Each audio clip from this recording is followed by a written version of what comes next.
에코프로비엠 1분기 실적 발표가 있었습니다. Q&A 내용들도 있고요. 이번 실적에서 집중한 부분은 유럽 시장에 대한 얘기가 좀 많았습니다. 지난 실적 발표와 에코프렌들리 데이를 보면 비용을 감소시키겠다, 그리고 경영을 좀 효율화시키겠다, 이런 내용들이 많았습니다. 이번에 발표한 거는 우린 일단 턱걸이로나마 영업이 흑자를 달성했다, 그러니까 앞으로 요러한 계획들이 있어요 라는 식으로 좀 컨콜이 진행이 되었습니다. 시장에서의 반응은 결과론적인 거긴 하지만 종가는 떨어진 상태로 마감을 했습니다. 그래서 긍정적으로 보시는 분들도 있고 아직은 아니다 라고 보시는 분들도 의견이 좀 나뉘는 것 같습니다. 경영 실적을 보면 확실하게 4분기보다는 실적이 훨씬 더 좋아진 건 맞습니다. 근데 이게 어느 정도 힌트가 있었던 게 3월달 확정치 기준으로 출하량이 좋았었고, 그때 NCA 계열 쪽에 출하량이 좋았다라고 기록이 나와 있기 때문에 이번에 매출량이 증가했던 것은 아무래도 고객사 재고 소진에 따른 EV, PT 양극재 판매량 증가라고 나와 있지만, 이게 높은 확률로는 NCA 계열의 삼성 SDI 향으로 재고 소진이 있었고 추가적인 주문이 1분기에 많이 나왔다라고 볼 수 있는 겁니다. 그래서 6,298억 원의 매출액과 원가는 5,946억 원으로 정말 턱걸이로 23억 원의 흑자를 달성하긴 했습니다. 물론 판매량 증가도 있었고 제품 믹스 차이 등으로 인해서 흑자 전환을 했다라는 것도 있지만, 이보다 더 큰 영향을 미쳤던 거는 저는 재고 평가 충당금 환입이라고 생각을 해요. 이게 307억 원이 들어왔는데, 재고 평가 충당금은 뭐냐면 이전에 내가 좀 비싸게 사왔었던 재고가 있다라고 하면 그 재고에 대한 시장의 가격이 떨어졌을 때 기업의 생산이나 운영 과정에 이게 실질적으로 영향을 미치진 않지만 장부상으로 재무제표에 이걸 마이너스로 기록을 하거든요. 300에 사온 게 있다라면 200으로 떨어졌을 때 마이너스 100을 일단 평가 충당금으로 마이너스 처리하는 겁니다. 그리고 이후에 재고 떨이가 되거나 아니면 시장 가격이 안정화가 됐을 때 이걸 다시 환입하는 건데, 그 효과가 발생한 게 307억 원 정도의 규모가 됩니다. 그리고 요 규모는 아직 더 남아있고, 그 남아있는 금액들은 2분기, 3분기, 4분기에 나눠서 반영될 수도 있고 혹은 특정 분기에 몰아서 반영이 될 가능성도 있습니다. 사업 부문별로 매출 비중을 보면 이번에 또 다시 EV 향으로 80%의 매출 비중이 옮겨왔습니다. 근데 이게 원래 정상적인 상황이고요. 24년도 1분기 때도 80%대의 EV 매출량이 있었고 나머지 11%, 7%로 PT와 ESS 시장 쪽으로 나뉘어졌는데, 유난히 4분기에 61%로 EV 향이 떨어지고 22%대로 ESS가 올라갔던 거는 ESS 시장의 성장도 물론 있었지만 그거 대비해서 EV 쪽의 매출량이 크게 감소했기 때문에 퍼센티지로 봤을 때는 ESS의 비중이 높아졌던 건데요. 이번 분기엔 다시 또 정상화되는 모습을 보여주고 있습니다. 물론 이 ESS는 1분기에 계절적 비수기 영향도 있어요. 연초에 물량이 몰리지 않고 오히려 연말이나 연중순쯤으로 ESS 물량이 몰리기 때문에 이번에는 EV 대비해서 ESS의 매출 비중이 작게 나왔습니다. 여기서 중요시 봐야 되는 게 차입금입니다. 차입금 비율이 이번 분기에 87%로 나왔는데, 이 차입금 비율은 차입금에서 현금성 자산을 빼준 다음에 그리고 아래에다가 자본 총계를 넣으면 됩니다. 그러니까 전체 자본 중에서 이자를 내야 되는 차입금의 의존도가 얼마나 되는가.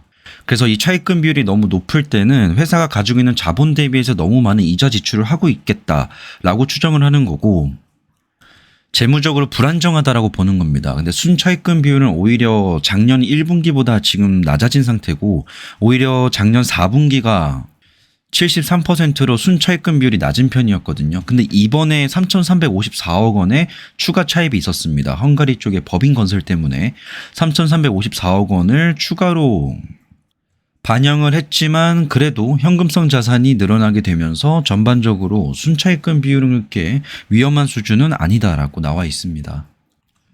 차입금 다음에 봐야 되는 게 재고자산이죠. 재고자산 또한 중요한 지표인 이유는 뭐냐면, 에코프로비엠을 뿐만 아니라 많은 기업들이 어떤 주문이 들어왔을 때 그때 바로 재료를 사다가 물건을 만드는 유형을 택하지 않습니다.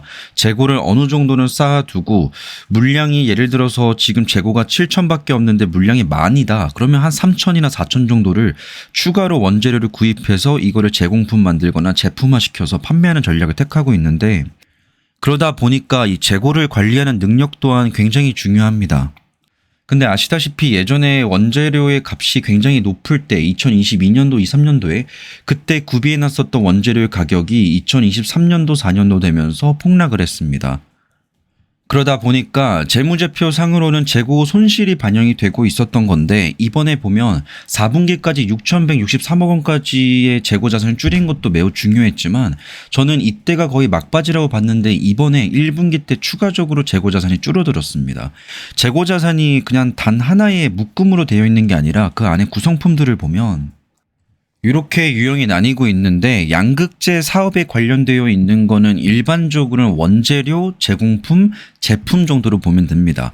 원재료는 여기 들어가게 될 니켈, 코발트, 망간, 리튬 이런 원자재들을 의미하는 거고 제공품은 이걸 가지고 전구체를 만들고 양극재로 가기 전 단계를 의미하는 겁니다. 그러니까 어느 정도 상품화를 만들어 놓긴 했지만 이거를 실제로 판매할 수 없는 단계인 거고 그 다음에 제품이 우리가 알고 있는 양극재입니다. 그래서 재고 자산이 크게 늘어났다, 크게 감소했다라고 했을 때 그 안에 어떤 개별 항목들이 크게 증가했고 감소했는지를 좀 지켜봐야 되는 건데 2024년도 연도 기준으로 그 23년도 요때 아래 전기가 23년도고요. 이 위에가 24년도입니다. 이게 25년도 초에 나온 사업보고서 기준이기 때문에 24년도와 23년도인데 보시다시피 총 장부 금액에서 대부분을 차지하는 것이 유독 원재료랑 제품입니다. 그러면 원재료와 제품이 동시에 하락을 했다라는 것은 에코프로비엠은 현재 어떠한 주문이 들어왔을 때 새로 원재료를 구입하지 않고 기존에 있는 원재료를 활용하고 있고 기존에 제품화된 물건들을 보내고 있다는 겁니다. 근데 항상 재무제표를 볼 때마다 느끼는 것인데 어느 쪽으로든 극단적으로 갔을 땐 안 좋습니다. 지금 재고를 떨이한다라는 관점에서 지금까지는 잘해왔으나 앞으로는 이 재고 자산이 어느 정도는 유지되어야 된다고 봅니다. 그러니까 우리가 장사를 한다라고 생각을 해도 냉장고에 쌓여있는 재료가 오래되면 오래될수록 유통기한이 임박하기 때문에 재고가 관리되지 않고 있는 거죠. 그래서 그러한 것들을 소진하는 단계를 지금 25년도 1Q까지 진행을 했다라면 해당 회사가 앞으로 장사가 잘 되고 있는 조짐이 보인다라고 하려면 재고가 무작정 떨어지는 것보다는 어느 정도 수준에서 유지를 해주거나 점차 조금씩은 증가해주는 것도 주목할 필요가 있습니다. 물론 그때의 전제 조건은 재고 자산이 증가하는 추이에서 매출도 증가를 해줘야 됩니다. 만약에 매출이 오히려 꺾이는 상황에서 재고 자산이 반등을 한다. 그러면 팔리지 않고 쌓여있는 제품과 원재료가 쌓여간다라는 겁니다. 그래서 앞으로 2분기와 3분기, 4분기 때 주목해서 보셔야 될 거는 재고 자산이 감소를 하거나 아니면 지금 수준에서 유지하는 상태에서 매출액이 반등 나오는 모습을 기대할 필요가 있습니다. 그러면 기존의 재고를 쓰고도 추가적인 원재료의 조달이 필요하기 때문에 이러한 움직임이 나오고 있구나라고 추정할 수가 있는 거죠. 그리고 이번에 매출 채권이 2,238억 원이 증가했는데 이것 또한 좀 자세히 보면 23년도 4분기에 매출 채권이 7,670억 원 쌓여 있었습니다. 이게 지속적으로 감소를 해서 4분기까지 쭉 떨어지다가 이번에 반등을 한 겁니다. 매출 채권이란 건 뭐냐면 내가 팔긴 팔았어요. 근데 아직 돈을 받지 못한 겁니다. 이거를 그냥 쉽게 말하면 외상 판매라고 합니다. 이게 나쁜 것도 아니고 고객사와의 거래 관점에서 내가 물건을 판매하고 인도하는 시점과 이걸 수익을 인식하는 시점이 다른 이유는 돈을 수령하는 시기가 다르기 때문입니다. 주로 정상적인 사이클이 굴러가는 기업들 같은 경우에는 한 분기 다음에는 이 매출 채권을 회수를 합니다. 그럼 그냥 단순하게 추정을 해봤을 때 매출 채권이 4분기에 1,422억 원이 있었고 1분기에 3,660억 원을 늘어났다라는 거는 매출 채권은 2,200억 증가했는데 4분기 대비해서 1분기는 매출액이 총 1,600억 원 정도 증가를 했잖아요. 그럼 이걸 좀 단순하게 생각해 봤을 때는 매출이 증가한 거 대비해서 매출 채권의 비율 자체가 더 높아졌기 때문에 1분기에 전체적인 매출과 현금성 자산을 인식하지 않고 2분기로 이연을 시켰다라고 볼 수 있는 겁니다. 그래서 해당 매출 채권은 2분기에 잠재적으로 인식될 수 있는 규모 중에 일부가 반영되어 있다. 그 규모가 전체는 3,660억 원이지만 이 중에 일부가 더 추가적으로 반영될 수 있다는 겁니다. 이것 또한 아까 매출과 재고자산 설명드렸던 거랑 똑같이 재고자산은 그냥 평이하게 유지되는 게 지금으로서는 가장 좋고요. 너무 갑자기 늘어도 안 좋고 너무 갑자기 줄어도 고객사의 주문에 대응하기가 좀 어려운 상황이 나올 수 있기 때문에 재고는 좀 비슷한 수준 유지되되 매출액은 증가해주고 매출 채권도 비슷한 수준으로 증가해주면서 회사의 운영 및 영업 사이클이 돌아가는 것들을 좀 확인할 필요가 있는 상황입니다. 회사 측에서도 인용한 자료인데요. 패스트마켓의 전망치를 가져온 거지만 니켈과 리튬 가격이 2분기와 3분기, 4분기까지는 약간 횡보하는 모습을 보여주다가 25년도 말부터는 반등하지 않을까라고 전망을 하고 있는 것을 인용을 했습니다. 전기차와 배터리 시장의 전망을 봤을 때도 점점 상승할 것이다 라고 보고 있는데 조금 특이한 점은 이게 뭐 통계의 오류기도 하고 그래프의 좀 함정이기도 한데 둘이 증가하는 수준 자체가 비슷하거든요. 퍼센티지로 보면. 네, 마치 배터리 시장이 EV 시장의 성장을 못 따라가는 것처럼 표현이 되어 있으나 동반 성장한다. 숫자적으로는 그렇습니다. 유럽 규제 관련된 영향에 대해서는 뒤에서 좀 설명을 드리겠습니다. 이건 또 CRMA 관련돼서 미국의 관세와 IRA랑은 좀 별도로 유럽은 또 CRMA를 내세우고 있죠. 이거 관련돼서 뭐 컨콜에서도 내용이 나왔기 때문에 이건 뒤에서 좀 설명을 드리고요. 컨콜에서도 회사가 좀 강조하고 있는 내용이기도 한데 지금 계속적으로 효율화를 진행하고 있더라고 해요. 그러니까 이전보다 매출액이 줄어들었음에도 불구하고 우리는 영업이익을 더욱더 뽑아내기 위해서 노력을 하고 있다는 걸 보여주고 있는데 여기서 어필하고 있는 건 EBITDA입니다. EBITDA라는 걸 Earning Before Interest, Tax, Depreciation, Amortization이라고 해서 법인세, 뭐 감가상각, 세금 이런 거 내기 전에 순수한 이익을 말합니다. 해당 지표 기준으로 봤을 때 오히려 24년도 1분기보다 괜찮은 지표가 나왔습니다. 이 또한 뒤에서 좀 설명을 드릴 부분이 있고 CAPEX 또한 감소를 했는데 이거 관련돼서도 뒤에 또 Q&A 내용으로 나와 있습니다. 메탈 가격의 최근 추이는 다들 알고 있다시피 코발트 가격은 어느 정도 반등이 나왔지만 니켈과 수산화 리튬은 여전히 하향 안정화를 하고 있습니다. 다음으로 Q&A 내용인데요. 하나증권에서 Q&A를 진행을 했고 이거를 총 12개의 질문으로 나눠서 받았습니다. 일단 미국 지역 내에서 IRA에 대한 폐지라고 나와 있는데 사실 이건 확정된 바가 아니고요. AMPC 생산자 세액공제는 유지 전망에 있습니다. 그러니까 기업들에게 중요한 건 AMPC고 IRA도 그 세부 항목으로 들어갔을 때는 소비자 세액공제가 있어야지 사람들이 전기차를 구매할 때 조금 더 보조금을 받고 구매의 문턱이 낮아진다 이런 관점이잖아요. 근데 이것 또한 요즘에 트럼프가 관세 이야기에 한참 집중을 하다 보니까 어느덧 연초부터 무성하게 나왔었던 IRA 관련된 내용들은 지금은 없습니다. 생산자 세액공제는 유지 전망을 하고 있고 그럴 수밖에 없는 게 트럼프가 지금 원하는 거는 미국 내로 들어와서 생산을 좀 해라라는 거기 때문에 AMPC는 유지 전망에 있다. 그래서 고객사의 요구에 따라서 맞춰 대응을 하고 있다라고 하고 있고 이거는 에코프로비엠뿐만 아니라 대부분의 기업들이 지금 현재 고객사의 요구에 맞춰서 대응을 같이 하고 있습니다. 유럽 쪽에 보면 향후 EU산 양극재 사용을 필수화해야 된다라고 하고 있는데 정확히는 이게 TCA 때문에 그렇거든요. Trade Cooperation Agreement라고 해서 원래라면은 24년도 1월부터 적용이 되는 게 맞았는데 이때 당시에 유럽 내에 있는 기업들이 탈중국화를 완전히 할 수가 없는 상태였기 때문에 많은 국가들과 기업에서 이거 좀 유예해달라라고 해서 밀린 게 26년도부터 그런 도입을 하자라는 거였습니다. 해당 내용의 핵심은 CLM이라고 해서 핵심 광물에 대한 의존도를 특정 국가에게 하지 말자. 근데 여기서 사실 그 특정 국가는 뭐 대단한 국가들이 아니라 그냥 중국을 의미하는 겁니다. 중국산 광물에 대한 과한 의존을 우리가 하고 있기 때문에 여차해서 중국이 수가 틀리면 우리나라는 피해를 볼 수 있다라는 게 그 유럽의 주장이었는데 만약에 추가로 유예되지 않고 26년도 1월부터 중국산 부품이나 아니면 원자재를 40% 이상 쓰지 못하게 되었을 때는 그때는 어쩔 수 없이 지금 현재 에코프로비엠이 헝가리에 공장을 짓고 있잖아요.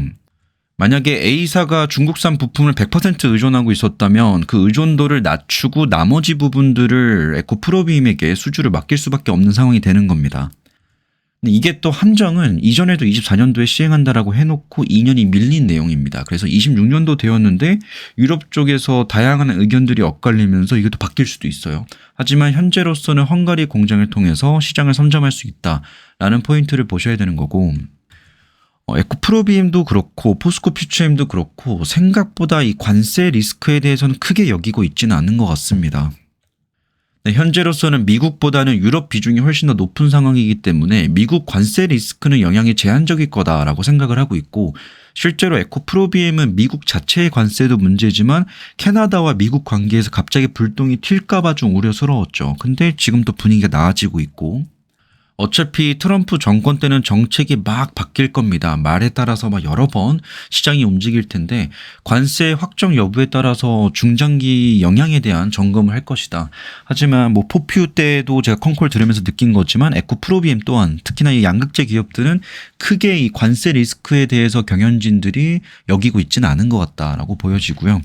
헝가리 쪽에 캐파가 5.4만 톤 3개 라인을 가동할 예정인 거고, 올해 이미 고객사 쪽에 샘플을 제출해서 빠르면 26년도 1분기부터는 본격적인 상업 생산을 진행할 예정이다. 그래서 26년도 1분기 여기 맞춰둔 게 26년도 이 TCA 규제와 같이 맞물리게 된다면 정말 효과적으로 헝가리 공장을 돌릴 수 있는 기회가 될 수 있는 겁니다.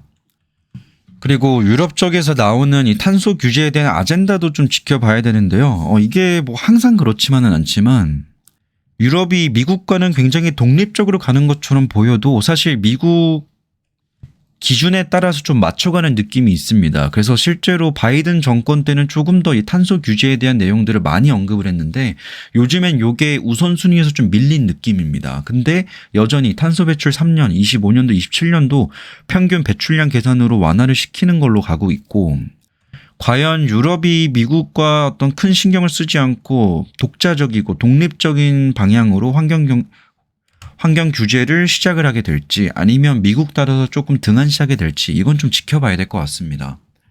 그러니까 트럼프 정권 때의 가장 핵심 키워드는 굳이 개입하지 않는다라는 느낌입니다. 그래서 이런 환경 규제에 대해서 괜히 개입했다가 다른 기업들 좀 부작용이 날 수 있기 때문에 그런 것들을 안 건들게 될지, 아니면 그냥 예전에 아젠다처럼 조금 더 강력하게 탄소 배출에 대한 규제를 하고 쿼터제를 도입할지, 이런 것도 지켜볼 필요가 있습니다. 유럽 시장 내에서 한국 셋업체들의 마켓쉐어가 좀 하락하고 있는데 시장 점유율이 하락하고 있다는 거죠. 사업 전략이 어떻게 되냐라는 질문에 대해서 국내 셋업체들과 유럽 시장 협력을 확대 논의 중이다. 여기에 명단에 들어갈 수 있는 게 엔솔, SDI, SK온이죠. 그래서 지금 확정적으로 있는 거는 SDI랑 SK온이겠지만 엔솔 또한 지금 시장 협력 확대를 논의 중이다라고 추정해 볼 수 있지만 가능성은 좀 높지 않습니다. 그리고 중국 셀 업체들 현재 유럽 생산 능력 확대 중인데 이 중에서 핵심적인 게 뭐 CATL과 같은 연관되어 있는 기업들이 많겠죠. 최근 공급 논의가 추진되고 있다라고 합니다. 그럼 예를 들어서 CATL 같은 입장에서도 유럽 시장에 진출을 해야 되고 지금 이미 준비를 다 끝마친 상태인데, 한편은 또 유럽 쪽에서 약간 옛날보다는 완화적으로 돌아가고 있는데, 만약 26년도 1월부터 쿼터제가 도입이 되게 됐을 때는 한국이나 일본 기업과 같은 그런 국가들과 협력을 할 수밖에 없는 상황이 나올 수도 있습니다. 그래서 앞으로는 이해관계를 좀 따져봐야겠지만 때에 따라서 중국 기업과의 좀 엮이는 일들도 유럽 내에서는 발생할 가능성이 좀 있어 보입니다. 캐나다 공장 현황에 대해서는 현재 외관공사 진행 중이라고 하는데, 저는 개인적으로 에코프로비엠이 갖고 있는 캐나다 그리고 헝가리 그리고 한국에 있는 공장들 다 포함해서 캐나다가 제일 금쪽인 것 같습니다. 이쪽이 뭐 행정 절차가 까다로운 건지 규제가 좀 까다로운 건지 모르겠는데 계속해서 캐나다 쪽에서 잡음이 좀 나오고 있습니다. 생각보다 변수가 너무 많이 나오고 있어서 이 캐나다 쪽에서의 어떤 악재가 나온다라고 했을 때는 이미 시장에서 어느 정도 알고 있는 선이긴 하지만 지금 현재로서는 전체 이제 해외 거점 중에서는 캐나다가 가장 불확실성이 높은 것 같고요. 29년도 가동을 목표하나 이것 또한 또 시황 변화에 맞춰서 투자 속도를 조절한다라고 되어 있습니다. 1Q에 고객사의 재고 확충 및 신차 출시 효과로 판매량이 증가했다라고 하는데, 이 고객사 중에서는 NCA를 수입하는 SDI가 있겠고요. 올해 신차 출시 효과로 인해서 판매량이 앞으로도 증가할 것이다라고 회사 측에선 전망하고 있습니다. 고정비를 분산하고 원가 절감을 통해서 수익성을 개선할 전망이다. 그리고 요 가동률 관련돼서 좀 회사 측에서 내용을 말한 게 있었는데, 작년 에코프렌들리 데이 자료에서도 그리고 컨콜에서 나왔던 내용인데요. 이전보다 가동률을 좀 떨어뜨리더라도 항상 풀 가동을 하는 것이 아니라 예를 들어서 원래 100을 생산하던 공장에서 70을 생산하더라도 적게 생산한다라고 해서 단위당 생산 비용이 증가하지 않도록 이 가동률과 원가 절감 효과를 발휘하겠다라는 내용을 말했었는데 그 효과가 이번 1분기 때 나왔다라고 합니다. 그러니까 원래 100개를 생산하던 기업이 70개를 생산하게 되면 단위당 생산 비용이 올라가거든요. 근데 그런 것들을 최대한 제한해 나가면서 그 안에서의 원가 혁신 활동을 진행 중이다라고 말을 하고 있고, 이 원가 혁신 활동은 이전에 계획을 말했던 것처럼 인도네시아에서 그린에코 니켈을 조달해오는 이 MHB 중간재와는 좀 별도의 얘기입니다. 그러한 효과들은 아직 반영되어 있지 않고 올해 빠르면 3, 4분기 혹은 내년 중으로 반영이 될 만한 내용들이고요. 그리고 요 R&D 비용을 자산화한 이유에 대해서도 좀 논란이 있을 수 있습니다. 이게 회계 처리에 있어서 내가 연구 개발하는 비용을 말 그대로 그냥 비용 처리를 할 것인가, 아니면 이건 비용이 아니다, 잠재적으로 자산으로 인식될 만하다라고 해서 자산으로 인식을 하느냐에 따라서 기업의 실적이 좀 달라질 수가 있습니다. 이건 좀 다른 섹터에서 발생했던 일인데, 예전에 2018년도 17년도쯤에 셀트리온이 본인들이 만들어내고 있는 연구개발비를 비용으로 처리하지 않고 좀 과하게 자산으로 처리했다라는 의혹을 받게 되면서 그 당시에 좀 매도 의견이 나왔었어요. 일본 측에서 도이치증권에서 나왔었는데, 예를 들어서 매출을 1,000억을 만든 다음에 이상 경상비용 다 빼고 나서 한 100억 남았다라고 칩시다. 그러면 이 회사는 영업이익률이 10%인 거잖아요. 근데 여기서 연구개발 비용이 50억 들었다라고 했을 때 이 회사는 영업이익률이 5%가 되는 거겠죠. 하지만 이 비용을 자산화하기 시작한다면 5%가 아니라 그냥 10%를 인식하게 되는 겁니다. 근데 이게 어디까지나 해당 R&D 비용이 근시일 내로 혹은 1년 내로 충분히 수익성을 증명할 수 있는 연구 개발이냐, 아니면 이거는 그렇진 않다라고 보냐에 따라서 자산으로 인식하냐 비용으로 나뉘냐 이건데, 사실 요거에 대해서는 회계법인과 논의 끝에 25년도부터는 이걸 분기당 30억 원 정도 수준으로, 작은 수준입니다, 비용 처리를 하지 않고 자산으로 인식을 하기로 했다라고 내용이 나와 있는 건데, 근데 보시면 30억 내외로 분기당 반영한 거잖아요. 그러면 2025년도 1분기에도 이 30억 원의 비용을 자산으로 반영했다라는 건데, 만약에 이게 30억이 자산으로 반영되지 않고 그대로 비용으로 처리가 됐다라고 하면, 그렇게 가정했을 때는 23억에서 30을 빼면 마이너스 7억 원이 될 수 있던 상황인 거죠. 근데 이게 회사가 의도적으로 했다라기보다는 회계법인과 논의 끝에 이러한 부분에 대해서는 연구개발비로 처리를 해도 될까 안 될까에 대한 논의를 했던 거고, 회계법인 측에서는 이거는 비용을 자산화해도 될 것 같다라고 해서 반영하기 시작한 겁니다. 그래서 앞으로 1분기, 2분기, 3분기, 4분기 동안에 이 30억 내외로 분기당 자산으로 반영을 할 예정이다라고 나와 있고요.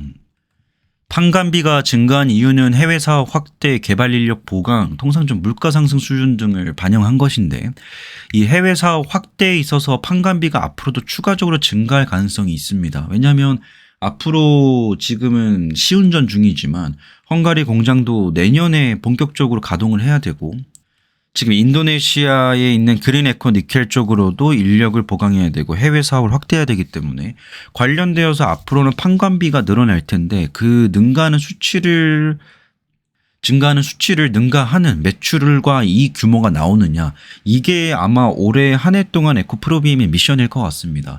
코스피 이전 상장은 적자 및 심사 기준 강화로 인해서 지연되었고 자진 철회를 했죠. 회사 측에서는 실적 개선을 기반으로 이전 상장 재추진을 예정한다라고 하고 있는데, 저 또한 이건 괜찮다라고 보는 게요, 어차피 코스피로 이전을 한다라고 했을 때 실적 개선이 안 된 상태에서 하면요 아무런 효과가 없을 수도 있습니다. 그러니까 공부를 안 하는 아이를 괜히 목동 보내고 해봤자 성적이 안 오르는 것처럼, 지금 당장 에코프로비엠에게 필요한 거는 코스피로 이전 상장을 해서 이사 가는 게 중요한 게 아니라, 지금은 실적 개선을 할 준비가 되어 있는가, 실적 개선을 확실하게 유지할 수 있는가를 확인한 다음에, 그리고 회사가 확인하고 시장이 확인한 다음에 그때 이전 상장하는 게 더욱더 좋은 효과를 볼 거라고 생각을 하고, 그게 또 회사의 입장과도 동일한 것 같습니다. 수주 업데이트에 대해서는 아직 뭐 자세한 내용을 말할 수가 없다라고 하네요. 뭐 OEM과의 다양한 프로젝트 협의 중이라는 거는 사실 작년 3분기, 4분기 때도 나왔던 내용입니다.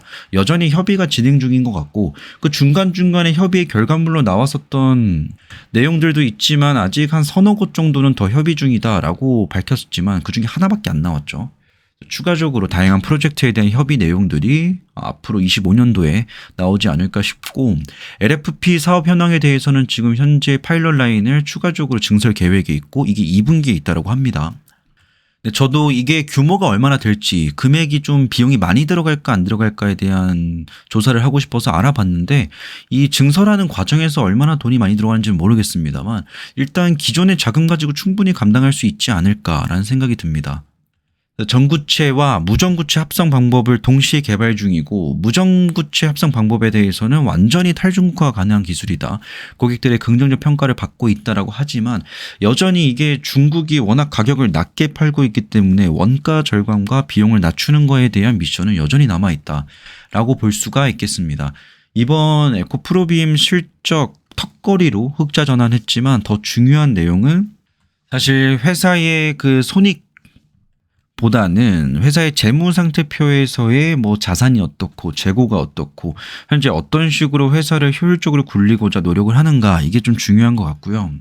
이번에 턱걸이를 했지만 또 2분기 실적 발표에 있어서 또 실망적인 실적을 보여준다면 그때 또 한번 심란해지는 구간이 올 수가 있습니다. 그래서 2분기 실적이 어떨까를 미리 볼 수 있는 방법은 이제 4월달, 5월달, 6월달 동안에 수출입 물동량을 좀 지켜보면 알 수가 있겠죠. 거기서 좀 힌트를 얻을 수 있다라고 생각을 합니다. 그래서 이번 1분기는 간신히 턱걸이를 하면서 넘겼지만 2분기를 좀 주목할 필요가 있다. 무엇보다 단발적인 실적 호조보다는 실적이 앞으로 정말 턴어라운드를 했다라고 보려면 못해도 2분기 실적까지는 확인해야 된다라고 생각을 합니다. 오늘 영상은 여기까지입니다.